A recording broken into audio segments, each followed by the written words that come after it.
Kia ora and welcome to Baha'i On Air. My name is Marley Doherty and today I will be talking to Peter Bruce, who last night gave a talk on the relationship between economics and spirituality at the Auckland Baha'i Centre. We've got this business worldview that tells us what the world's like, and then on the other hand we've got this spiritual worldview. And what you're meant to do is you're meant to leave one at the door when you go to work. Now that's changing, and what I've been trying to do over the last 10 years or more is to try and integrate those two worldviews. Welcome to the program, Peter. Thanks, Marley. Great to be here. It's wonderful that you could join us. So last night I attended the public meeting that you gave, and it was just fascinating to hear your thoughts on the relationship between economics and spirituality. How did you become interested in this subject? I need to take you back to answer that. I've been a Baha'i for 30 years. So over that time, I guess I've got to see things from a Baha'i perspective, but at the same time I teach business management at Northland, and teaching business, you've got to be immersed in that world too. So one way to approach that is to just sort of divorce yourself from either of those sort of situations, but it doesn't work for me that way. What I've strived to do in my teaching and in my studies too is to see where those two worlds can intersect. And if we look at the world at the moment, the way it is, really our economics have been sort of divorced from spirituality. And I really think that that's fundamentally why we've got such massive economic problems. Last night you talked a little bit about this analogy of the world as a ship and economics as what is happening underneath it. Can you just explain to the Baha'i On Air viewers a little bit about that? Well, the metaphor is the world economy is a ship, and it's got a whole lot of barnacles on its hull, and it's just getting weighed down, and it's going slower and slower and slower because of the weight of dysfunction and actually the weight of the cargo too it has to carry. And if you start to analyse the economy, you can see that the incredible amount of dysfunction that we suffer in the world is actually creating a massive weight on the economy, and it's just stripping the world of its prosperity, and it's getting harder and harder and harder.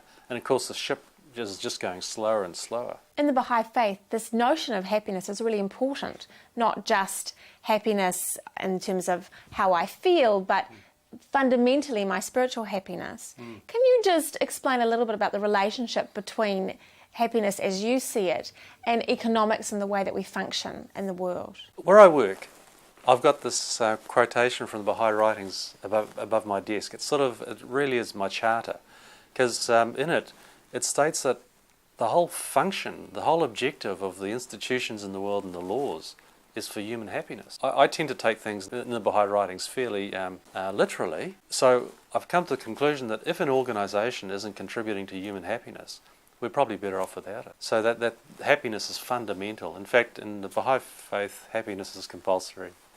And what a wonderful way to be. Last night when you were speaking about the economy, you talked about it, that there's three different aspects of it. Yeah, I've identified three aspects of the economy. There's the productive economy. And that can either be commercial or non-commercial. That's things like schools and roads and places where they make food and hospitals. That's all good stuff. It's all hopefully working towards human well-being, because that's what the economy should be all about.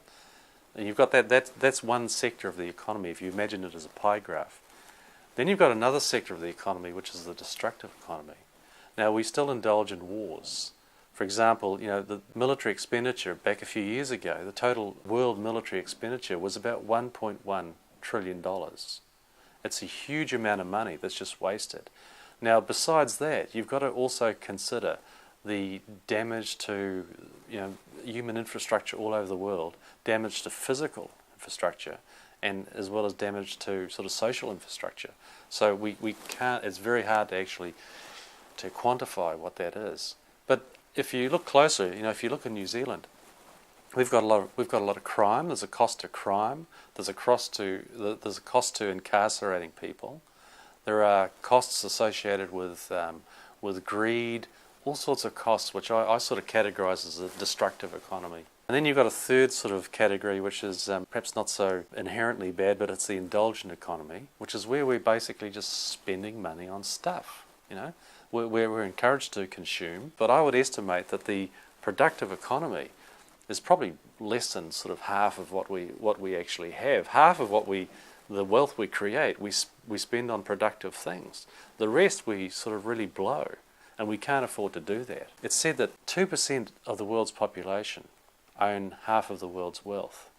And so while there's still poverty in the world, we know that our economic system just isn't working. It just isn't delivering the goods.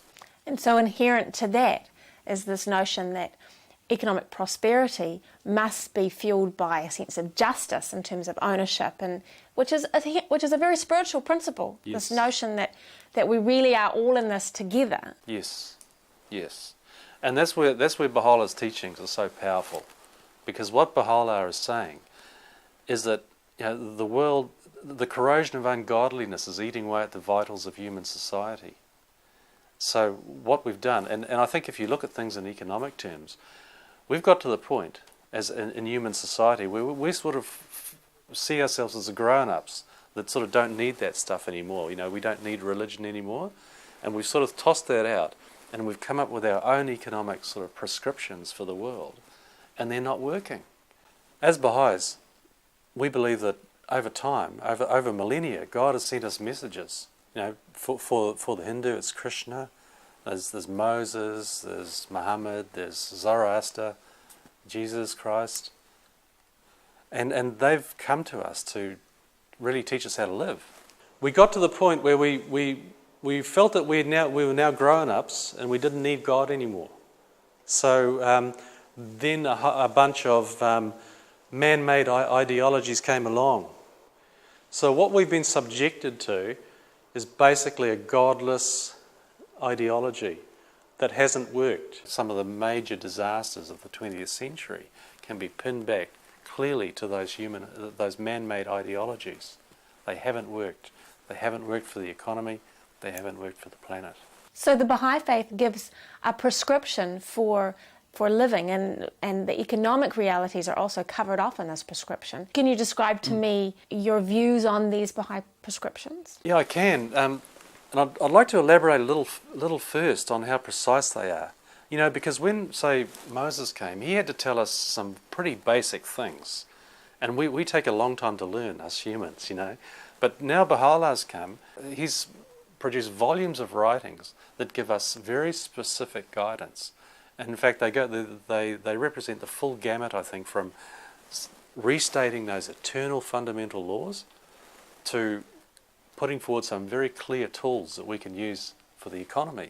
So the whole scope is there for us to use. We've just got to pick them up and use them. One area I'm really interested in relation to the economy is just human qualities, the human qualities and characteristics that will help us to transform, to help us to transform the world.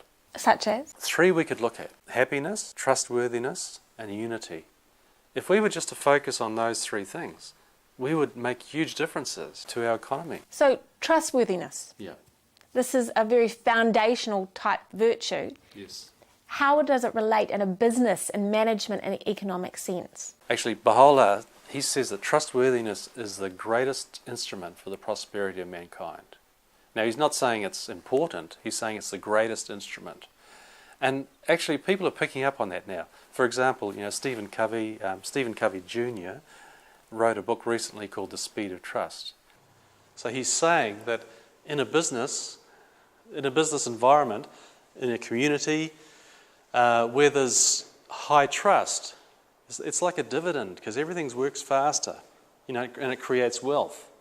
But where there's low trust, it's like a tax because things go slower and things have to be checked. Since, with the advent or with the increase of terrorism in the world, that's had one destructive impact, but a consequent destructive impact is it's reduced trust because, we have to know that the people coming on our planes, for example, aren't going to blow them up. Another really important thing about trustworthiness, there is a table of national economies or nations, and it talks about the amount of corruption in those economies, and there's a pretty clear correlation between the level of corruption in an economy and the wealth of that economy. So if you were to ask an economist, what's the supreme instrument for the prosperity of the world? I wonder if they'd say trustworthiness. And you mentioned happiness as well? Well, happiness is fundamental, you know.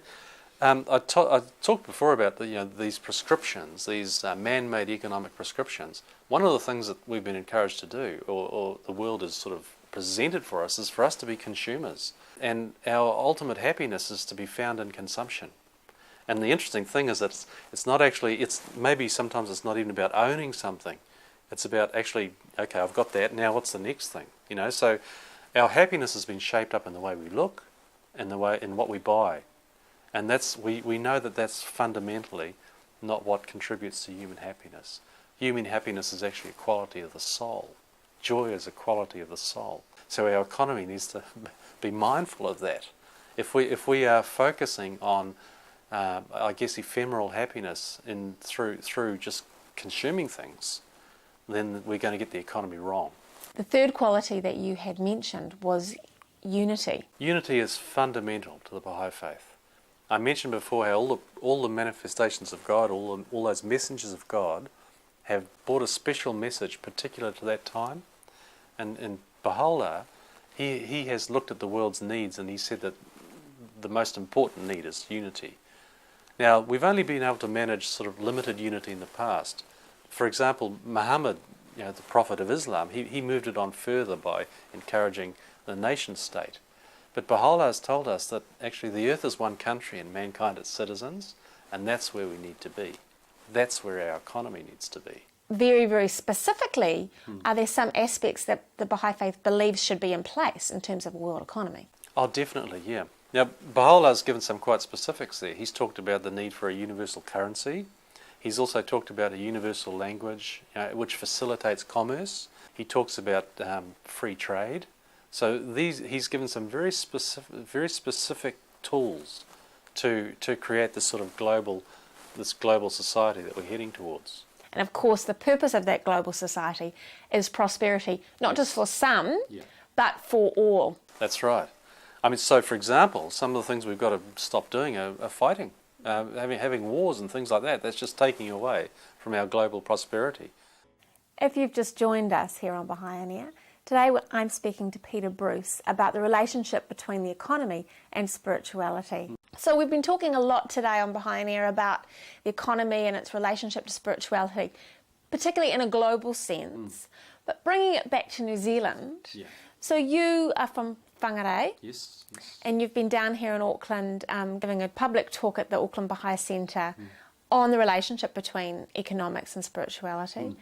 Are there some very specific things that relate to New Zealand and to this place and this time that you've been thinking about as well? In New Zealand, I think economically we have to have a vision of the sort of nation that we want. And if we inculcate that vision with a sense of those principles I've talked about unity, that the good of one is the good of all, those sorts of things about happiness and about trustworthiness, building trust back into our communities. Because I remember when I was a child, we'd just walk out of the house and leave it open, basically. I'd like to live in a country like that again. If you think about it that way, we don't need politicians to lead us to that. We need to actually do that ourselves. We need to continually work on ourselves, and we need to transform ourselves individually for that global transformation to happen.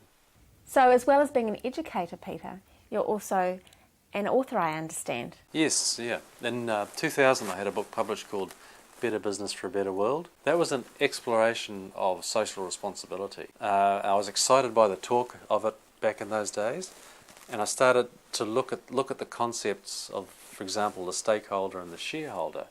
Businesses used to focus on the shareholder, those that owned the business, but the whole idea of social responsibility was to start to focus on the stakeholder. And that's all of those people that have an interest in that business. The customers, the employees, the owners, the suppliers, but also businesses would not just be allowed to operate in the community without regard to those people. They would need to really have the permission of the community to operate. And so it's caused businesses to really clean up their act. And I understand that you have another book in the pipeline as well. Yes, I have a book called Your Soul. That's an area I'm really interested in. So, and I'm sure, because everybody has one, that there'll be a lot of other people interested in it too. And how do you define the soul? Well, that's one area that I think the book tries to address early on, because there's a whole lot of notions about what the soul is. For example, some people feel that sometime in the future we'll bodily rise out of the grave, and that's sort of not a Baha'i belief. Baha'u'llah teaches that the soul is non-material, and this experience we have on this life, on this planet rather, is a material existence, but we move on through the worlds of God. And some of the qualities we've been talking about today are qualities of the soul, aren't they? Yes. Yeah, joy specifically is a quality of the soul. Intuition is a power of the soul. And it's really nice to have the writings to discover those things. So I understand that last year you and your wife went on Baha'i pilgrimage to the Holy Land. Yeah, that was a wonderful experience. It's really hard to put into words. Sometimes the language of this life doesn't really suit that type of experience. But it's important for Baha'is for two reasons. The Baha'i World Centre is there, and it's there because Baha'u'llah, who was originally from Iran, was exiled to the Holy Land as a prisoner because of the religious teachings he brought. You'd be aware that many of the other prophets of God they've all been persecuted because their religious teachings have been a threat to the orthodoxy. And Baha'u'llah was incarcerated there. We were able to see his prison. We were able to walk in the places he walked. So that was very, very special. The other aspect of it's actually the centre of the Baha'i world. That's where the world body of the Bahá'í Faith operates from. So it's actually like, in some ways for me, it's like going home. It's a sort of I now feel it's my Te Ranga Waiwai. Yes, your place to stand as a Baha'i. Yeah. And as a New Zealander, what was that like? Because it's very much the other side of the world, isn't it? Yeah. Well, it's like having two homes. This is where I was born. This is where I'll probably die. But that's a place I love. If there's anywhere in the world I want to go back to, it's there. I have no other aspirations. So you live in Northland? Yes. Yeah. And you teach at North Tech, and I understand you're in the management department. Yeah, I teach on the business degree and diploma, and I teach leadership, organisational behaviour, organisational communication. And leadership, how does that relate to this topic of spirituality that we've been discussing today? Right now, leadership is the thing I most enjoy teaching. And in fact, we're moving away from the teaching role and just letting people explore their own leadership potential. Leadership actually brings out those human qualities in people. And I guess one of the important things, which I think lines up really beautifully with the Baha'i teachings, is that it's not just having a leader up there, it's actually every one of us is leaders. And so, the problems that we gave over to our leaders before are now problems that we each have to take responsibility for. Another dimension of the Baha'i world that's really important at the moment is the education of children. And that also relates back directly to virtues or the qualities and characteristics that make humans what humans are. And so I really believe that our children and our youth will be the ones that sort of really guide these developments in the future. And of course, those qualities are what are going to lead to the prosperity of the human race. Yes. So by helping the children to understand these qualities, in fact, us all learning about them, we really are leading to a sense of prosperity that we can all have. Yes. Not just economic prosperity, but a sense of happiness, as you've described. Yeah. And you yourself are in education as well, as a lecturer at North Tech. Yes. So these aspects of spirituality are coming through in your curriculum as well? Yeah, they are. It's really nice to have the permission to talk about them. And I find that the students generally respond really well. But I think another dimension to that too is that even in Northland we have a much greater diversity of students in front of us now. And so at the moment I have quite a few students from India. So we can talk about these things and it's far more natural. I think students are quite receptive to those ideas of, for example, spirituality in business and the importance of spirituality in business. I feel very privileged to be an educator. In the Baha'i writings, education is given an incredible importance. In fact, Baha'u'llah makes an important distinction about education. In the past, we were regarded as vessels to be filled up with knowledge, but he brings quite a different idea to education. He says, regard man as a mine full of gems of inestimable value. So the role of education is not to fill people up, but it's actually to uncover that latent potential that's in all of us. And the Baha'i community is involved in education at a number of levels, isn't it? Yes, it is. Baha'is are encouraged to take on education.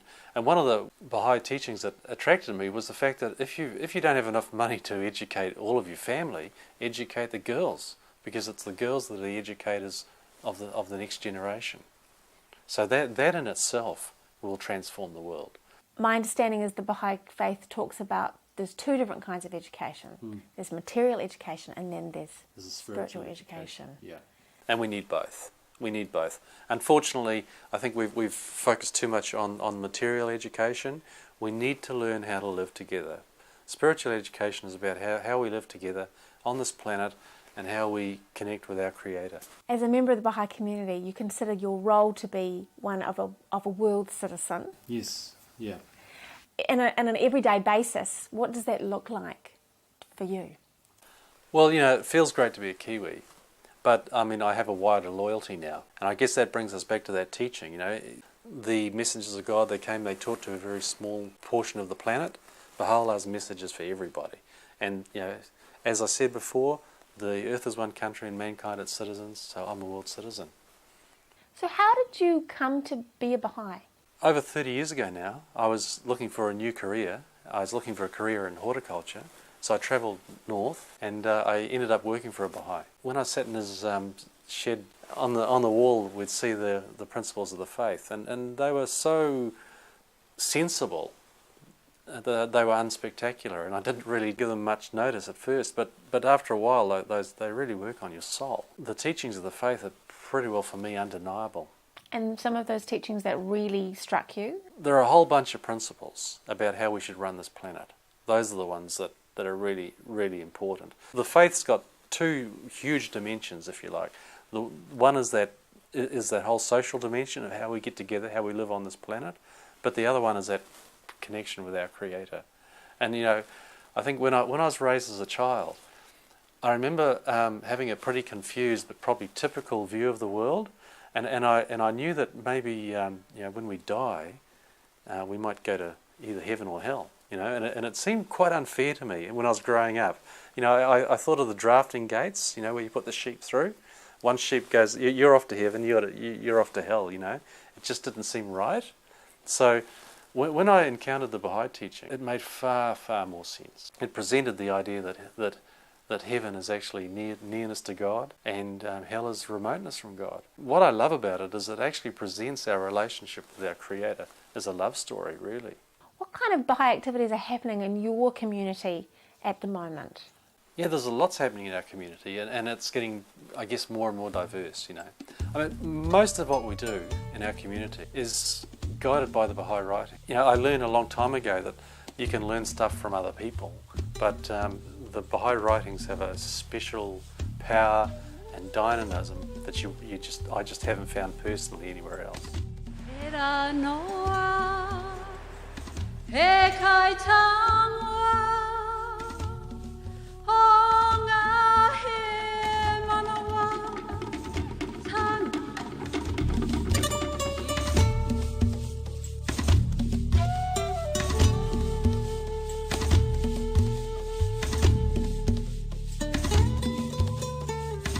Hi, I'm Peter Bruce. I was born in Te Koupuru up on the west coast of Northland. I now live in Whangarei. Kia ora, and I'm Horia. I'm also living in Whangarei, born in Pairua. My roles and responsibilities are within the Northland District Health Board as the Māori Education Coordinator. Been a Baha'i for almost 29 years. I was about 18 when I started investigating at university. I was really attracted to the Baha'is because of the concept of unity and diversity and the laughter and the love that was there, but mainly about being able to work as a group to bring about world unity and peace and prosperity for all of civilization, not just for people within New Zealand. Whanaungatanga, ko teitanga, the unity of families. Within Māoridom, it's the whole family concept is really important, and working together towards manaki, which is caring and loving people. So within Te Ao Māori, the Baha'i Faith, of working together and loving each other. I think that's, you know, a universal principle for me. This has been incredibly interesting, this topic of the relationship between economy, prosperity and spirituality. Are there any closing thoughts you'd like to leave us with? Well, I guess, you know, one of the things we focused on was that we can't leave this over to the politicians, it's over to all of us. Each of us can actually work on our own personal transformation, bringing those qualities to the fore, changing the world. Yeah, that's the task. But I'd also like to say thank you to the Auckland Baha'i community for hosting my talk last night. I really enjoyed their support and I really enjoyed being there. Thank you for coming on Bahai on Air today and sharing your thoughts on this subject, Peter. Thank you. It's been a pleasure. And thank you for joining us. Make sure to join us next time on Bahai on Air. Ka kite.